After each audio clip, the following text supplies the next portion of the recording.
Gabby, just let me know when I should start.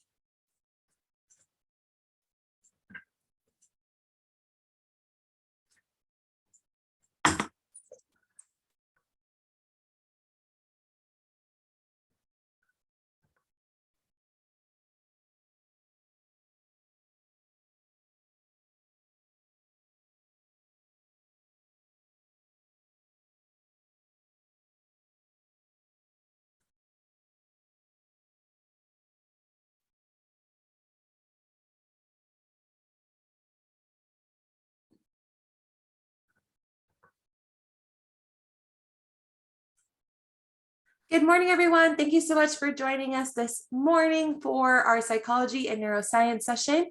We're going to go ahead and get started. And here is Dr. Riley. Thank you, Gabby. Good morning. My name is Hugh Riley. I'm the undergraduate program director for the Department of Psychology and Neuroscience at Baylor University. And it's my great privilege and honor and pleasure to be with you this morning to tell you a little bit about our program. I'm joined this morning by two of our best and our brightest, our student ambassadors, Kiera Cleveland and Paige Freeberg. Student ambassadors are juniors or seniors in our department who have excelled in their coursework and who come to us recommended by faculty, and they serve as a liaison between the faculty, current students, and prospective students like yourselves. They provide free tutoring in the courses that they've already excelled in and a host of other activities. Again, my name is Hugh Riley, and I am the undergraduate program director for the department and have been for the last 6 or 7 years or so. In the world of psychology and neuroscience, we offer a Bachelor of Science only in neuroscience, and we offer both a Bachelor of Arts and a Bachelor of Science in psychology. We do not offer either program in a minor, however. And here are our two student ambassadors that are joining us this morning. And you're welcome to use the chat feature to ask them questions, which they will respond to at the end of this PowerPoint presentation, or send questions to me as well directly if you'd like. My email address is simply Hugh, HUGH_Riley, RILEY, at Baylor.edu. We are a very, very large department with respect to the number of students and the increasing number of those students. We are in fact the second largest department on the campus. Only biology exceeds our student enrollment. We have about 1,000 majors split evenly between neuroscience and psychology. And as you can see, we've been busy for a long time by the slide itself.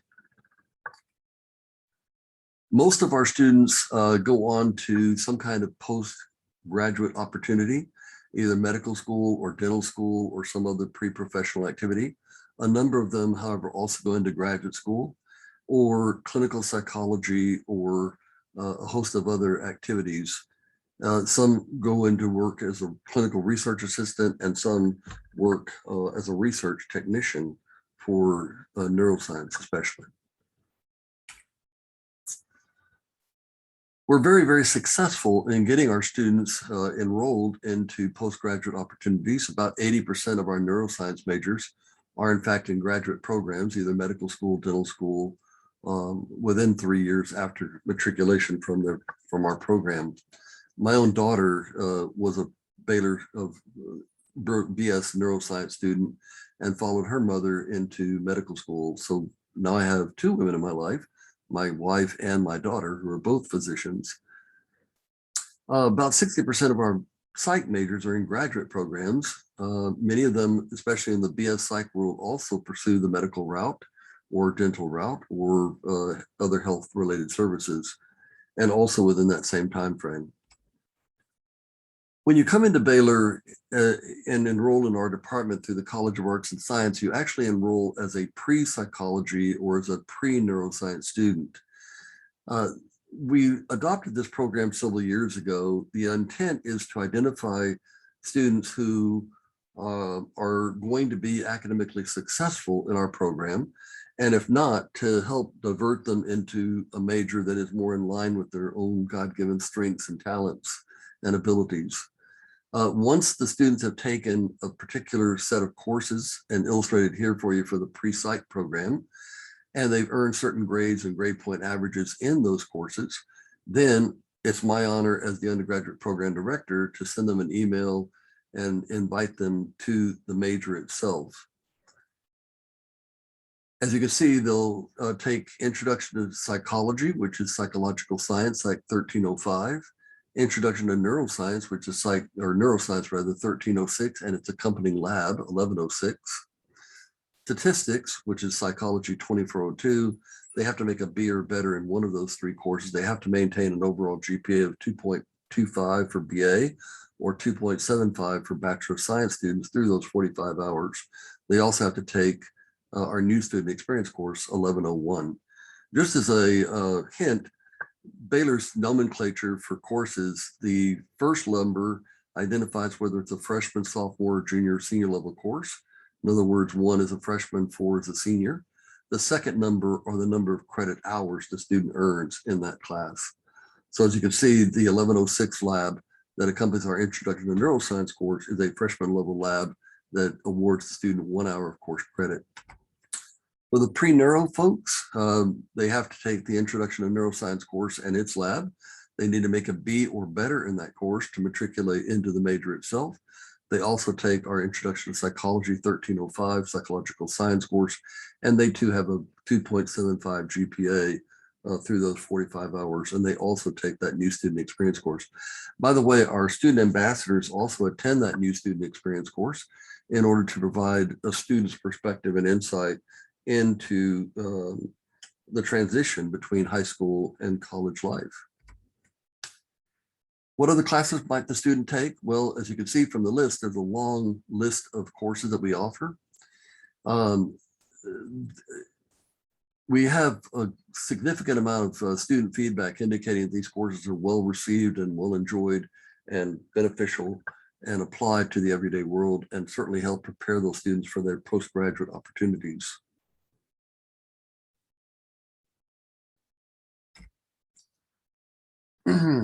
Again, just continuing on, pre-neuroscience, they'll take research methods, cognition, sensation, perception, learning and behavior. All of those have a lab associated with them. 6 hours of neuroscience courses. And if you get a hold of the undergraduate student catalog or just find the information online, you'll read about the various courses, their course descriptions, the prerequisites for them, and so on. And then 11 hours of advanced neuroscience, for example, neuropharmacology, and then advanced statistics. We're very fortunate at Baylor that all students are advised for their registration so that students stay on track toward that degree in 4 years, and that they're taking the courses that are going to be successful in obtaining their degree in that period of time. So university advisement, and then the College of Arts and Science advising. We also have pre-health advising through the pre-health office located in the Baylor Science Building. And then in our department, we also have Dr. Karina Molavante, who advises neuroscience students, and Dr. Tamara Lawrence, who advises students in the psychology world. And then, of course, our student ambassadors are instrumental and invaluable with respect to helping students navigate their way through their academic journey. We also have a number of labs associated with our department. The individuals who run those labs and the names of the labs are presented for you here. If you go to our departmental website, you will find links to all these labs. And in those links, you'll find descriptions of the labs, the publications that they've had, the grants they're working on, the research that they're conducting, the students that are part of those laboratory experiences, and so on. We also have a number of other research opportunities for undergraduates. URSA, the Undergraduate Research and Scholarly Achievement Program, BURST, the Baylor Undergraduate Research and Science Technology, the B-Tree Program, and the McNair Scholars Program. So for students that are interested in research, a little bit of homework and a little bit of investigative work to find those opportunities will yield significant and positive outcomes. there are a number of different opportunities for students to become involved in research. And research is really kind of important, not only for those postgraduate opportunities, but also to enhance one's marketability in just the job workplace. Some of our very productive faculty members who conduct some of these labs are illustrated for you here. So just as an example, Dr. Michael Scullen, he runs a research lab on sleep and sleep disorders and sleep stages and so on.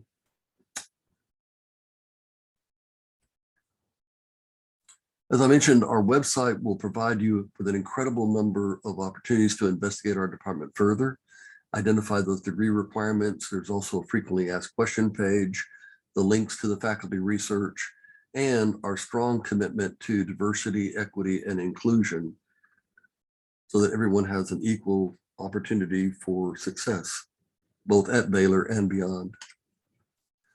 At this point, we're done with the formal PowerPoint presentation. I hope I did not exceed the 15 minutes that I was allotted. I don't think so, looking at my clock. So now I and our student ambassadors are ready to take whatever questions you might have.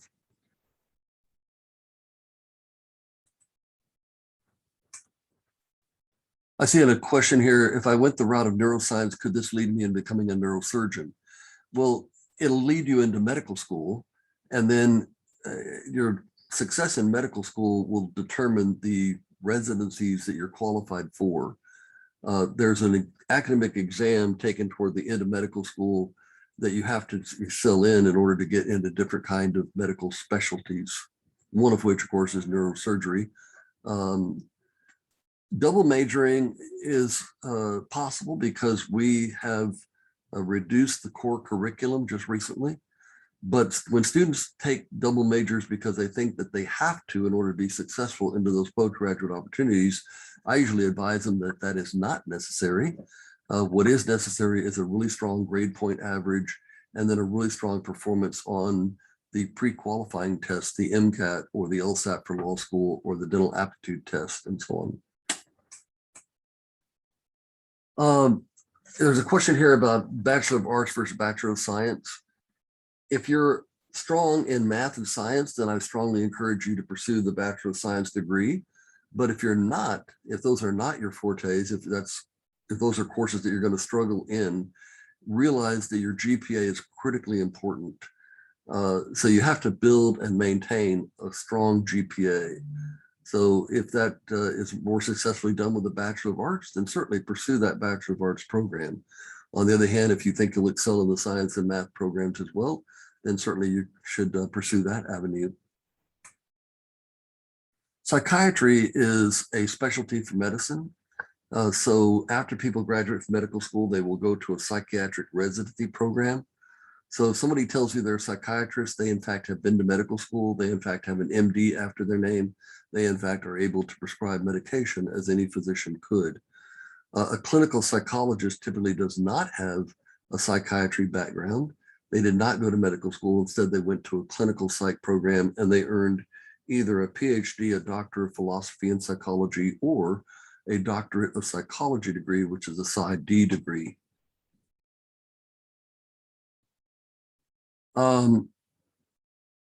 There's a question here about minimum GPA to advance. We have very few students that don't advance, in part because Baylor takes a very shepherding sort of approach to mentoring our students. Faculty pride themselves on not being just teachers, but rather mentors to students. So we have mandatory attendance policies. We have checks in the system, built into the system to identify students that are struggling through the Paul Foster Success Center. And those students are brought in when a faculty member identifies them as struggling in their class, perhaps counseled about what might be going wrong in their study or time management, or perhaps an undiagnosed learning disability. So as a result of those shepherding and mentoring efforts, we have very few students that don't meet the GPA requirement and matriculate into the major. I've already mentioned about the various opportunities there are to engage in research, and there certainly are a significant number of those opportunities.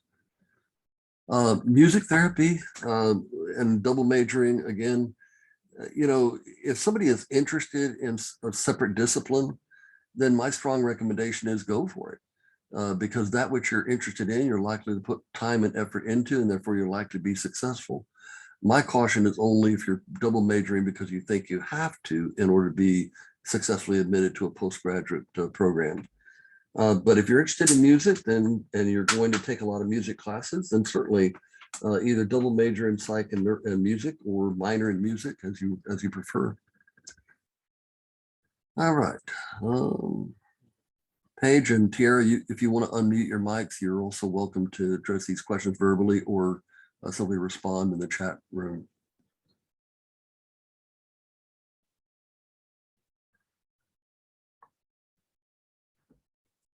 In fact, Paige or Tiara or both, there's a number of questions here that I'm seeing in the question and answer about research opportunities. Would either of you like to address how successful you've been able to find research, or some of your classmates or friends? Yes, I'd love to talk about research.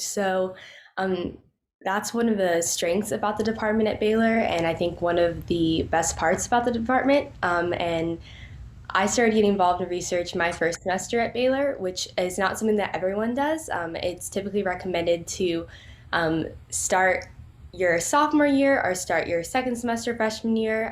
But I was really eager. I knew I wanted to get involved in research, and so I started in a social psychology lab, and I've been working there. I'm a senior now, and I've also worked in a behavioral medicine lab. And so throughout that, I've been able to apply for a grant. I've gotten a grant. I've worked on a first author manuscript that's now under revision for a journal. So I've gotten to work on really awesome research projects that are self-led, independent research. And so the opportunities to be able to engage in research at this level as an undergrad have been so amazing. And that's something that if you're really interested in getting involved in research and that's something that you want to do, for me, my goal is to get my PhD in social psychology. I came in knowing that's what I wanted to do, but if you want to do that, you want to do med school, or if maybe you don't know what you want to do yet, you're trying to figure that out, Baylor is a really great place to figure that out and to get those opportunities. The faculty here are willing to mentor, willing to open up their labs to get those opportunities. And so that's something that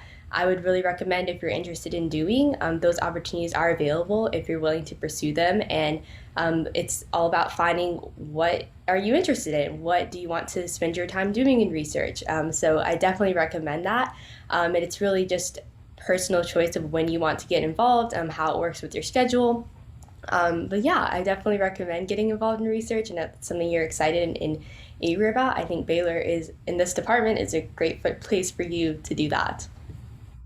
Kara, anything to add?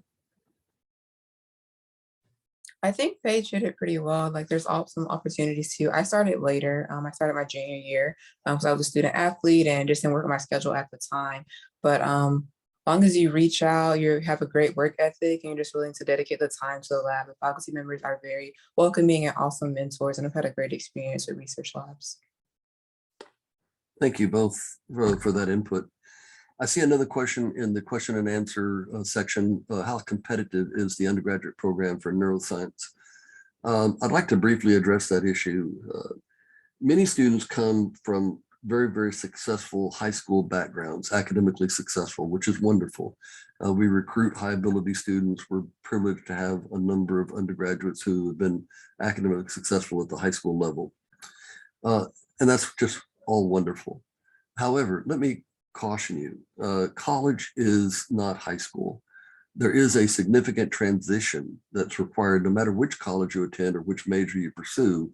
You're independently living, responsible for getting up in the morning, responsible for your own laundry, responsible for your own meals, getting to and from.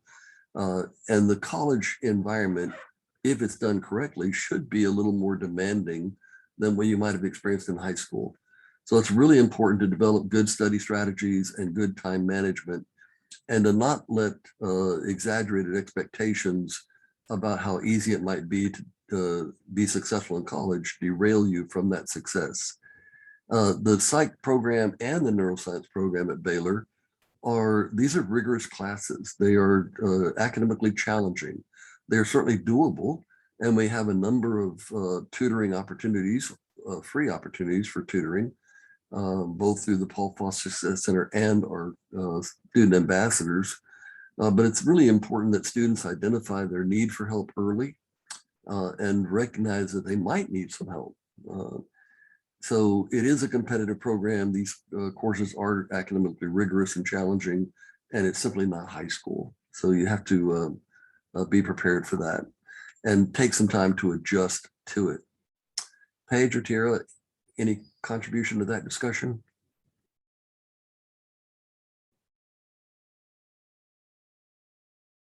Okay, all right.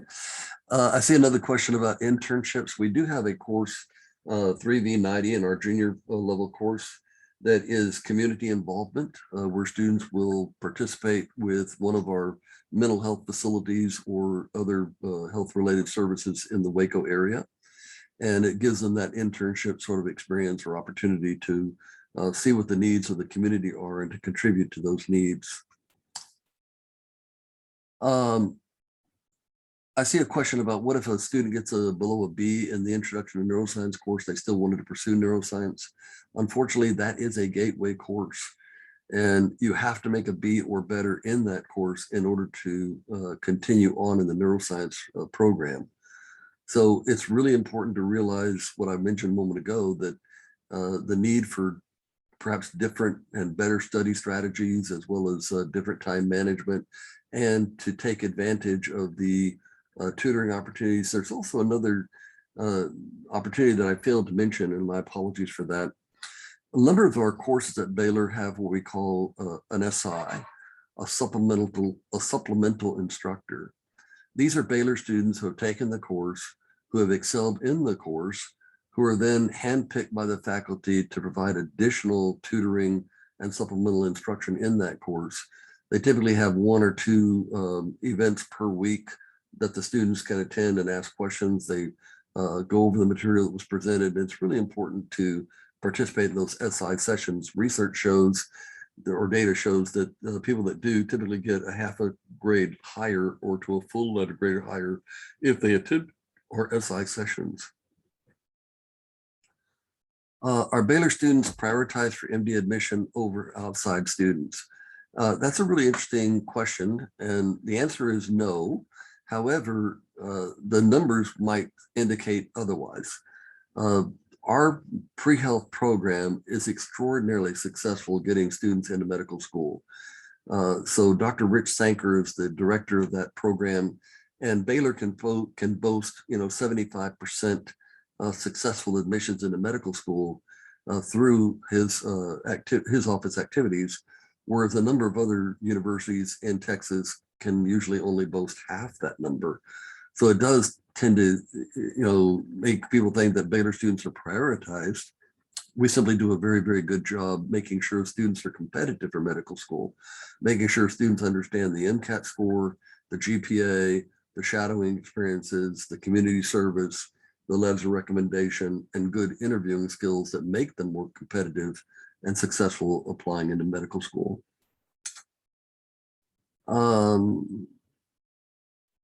There's a question about a forensics minor, criminology minor, an anthropology major, and a biomedical biology major. And what's my take on this? Again, if you put too much on your plate, it can be difficult to consume the meal or to benefit from the meal. So how that relates to a student is you want to make sure that you're taking the right courses at the right time, a mix of relatively easier classes and some that are a little more challenging perhaps, and to do your best in those classes. You don't need a minor, you don't need a major, a double major in order to gain successful admission to medical school, law school, dental school, or any of the other professional programs. And if you pursue those double majors and minors and do well, then it certainly hasn't hurt you at all. But my concern is always for the student that pursued it because they thought they needed it and then they did not do well. And so their GPA and their MCAT score may suffer as a result. And that's more definitive with respect to successful admission or not. I see a question about a child therapist. Clinical psych programs are incredibly competitive to get into. I'm talking about the PsyD programs. In fact, they're harder to get into than some of the medical schools. As an example, we have the #1 or #2 PsyD program in the United States, and we've had that designation for the last 15 years or so. That program typically receives 300 applications per year, of which they take 6 to 8 students. So it's extraordinarily competitive to get into a clinical psych program, hence the emphasis and importance of that GPA, as well as the scores on these postgraduate instruments like the GRE or the MCAT or the DAT or the LSAT. Let's see, I think I've answered most of these questions in the question and answer. There's a question in the chat room about transfer students. Transfer students, there is a separate pathway for them. They have to meet some of the same criteria as our pre-majors do, but we welcome transfer students. Transfer students are, usually a little bit more mature with respect to their study habits and their time management. They've had sort of a exposure into the college life world and the competitive and challenging curriculum. So they typically make very, very good students, and we welcome and encourage transfer students. I see that Gabby has indicated we have only room for one more question. Let me go back and check our Q&A section and see if I've missed anything there.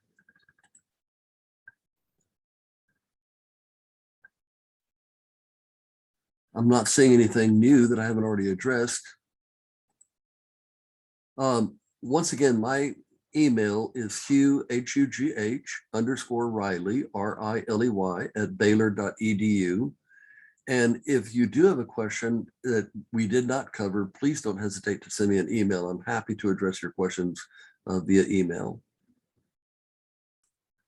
All right, thank y'all so much for answering questions about our psychology and neuroscience program. I hope that y'all enjoyed this session and that you're enjoying Premier. If you do have any additional questions, we do offer Meet Your Major sessions over at baylor.edu/visit for additional future events, and we'd love to have y'all on campus in the future. Thank y'all so much. I hope you enjoy the rest of Premier, and stick 'em Bears.